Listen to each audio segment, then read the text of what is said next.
ದೇಶ ಸ್ವಾತಂತ್ರ್ಯ ಸಿಗಬೇಕಾದ್ರೆ 200 ವರ್ಷದ ಪರಿಶ್ರಮ ಇದೆ, ರಕ್ತ ಸುರಿದಿದ್ದೀವಿ. ತ್ಯಾಗ ಬಲಿದಾನದಿಂದ ಕಟ್ಟಿದಂತಹ ಅಖಂಡ ಭಾರತವನ್ನು ನಾವು ದಕ್ಷಿಣ ಭಾರತ ತುಂಡು ಮಾಡ್ತೀವಿ, ರಾಷ್ಟ್ರ ಮಾಡ್ತೀವಿ ಅಂತ ಹೇಳುವಂಥ ಈ ರೀತಿಯ ಹೇಳಿಕೆ ದೇಶದ್ರೋಹಿ ಹೇಳಿಕೆ. ತುಂಡು ಮಾಡೋಕ್ಕೆ ನಿಮಗೆ ಯಾರು ಹಾಕು ಕೊಟ್ಟಿದ್ದಾರೆ? ಹೀಗೆ ಭಾಷೆ ಹೆಸರಿನಲ್ಲಿ ಅಥವಾ ಇನ್ಯಾವುದೋ ಆರ್ಥಿಕ ಹೆಸರಿನಲ್ಲಿ, ಜಾತಿ ಹೆಸರಿನಲ್ಲಿ ದೇಶವನ್ನು ತುಂಡು ಮಾಡೋದಾದರೆ ಹಾಗಾದರೆ ಸ್ವಾತಂತ್ರ್ಯ ಹೋರಾಟ ಯಾಕೆ ಮಾಡಿದ್ದೀವಿ ನಾವು? ಸ್ವಾತಂತ್ರ್ಯ ನೀವು ಕಾಂಗ್ರೆಸ್ನವರು ಅವಾಗ ಹೋರಾಟ ಮಾಡಿದಾರಲ್ಲ, ಯಾತಕ್ಕೆ ಹೋರಾಟ ಮಾಡಿದ್ದಾರೆ? ಇದು ಹೊಡೆಯೋಕೆನಾ?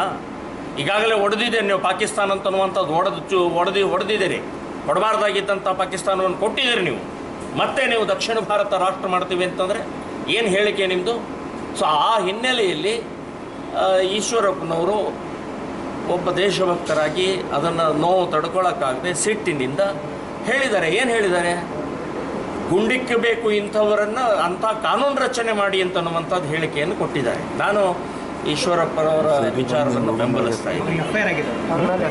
ನೋಡಿ, FIR ಈ ರಾಜಕಾರಣಿಗಳಿಗೆ ಒಂದೇ ಅಸ್ತ್ರ ಇರೋದು ಪೊಲೀಸ್ ಸ್ಟೇಷನ್.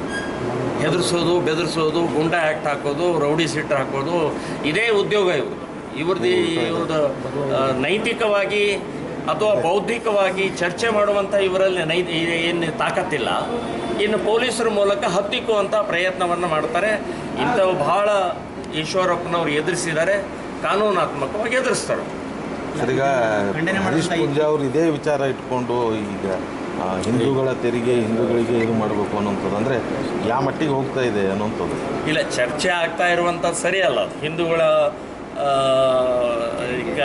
ತೆರಿಗೆ ಟ್ಯಾಕ್ಸ್ ಎಲ್ಲ ಹಿಂದೂಗಳಿಗೆ ಹೋಗಬೇಕು, ಮುಸ್ಲಿಮರು ಹೋಗಬೇಕು, ಇದು ಸರಿಯಲ್ಲ. ಇದು ಈ ದೇಶದಲ್ಲಿ ಅದಕ್ಕೆ ನರೇಂದ್ರ ಮೋದಿಯವರು ಭಾಳ ಚೆನ್ನಾಗಿ ಉತ್ತರ ಕೊಟ್ಟಿದ್ದಾರೆ.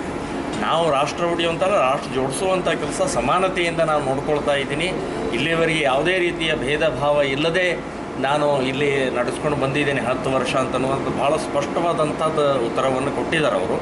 ಹೀಗೆ ಪ್ರತಿಯೊಬ್ಬರು ತಮ್ಮದೇ ಆದಂಥ ಟ್ಯಾಕ್ಸ್ ಮೂಲಕ ಜೀವನ ಮಾಡ್ತೀವಿ ಅಂತಂದರೆ ಮೂರ್ಖತನದ ಹೇಳಿಕೆ, ಮೂರ್ಖತನದ ಚರ್ಚೆ ಅದು.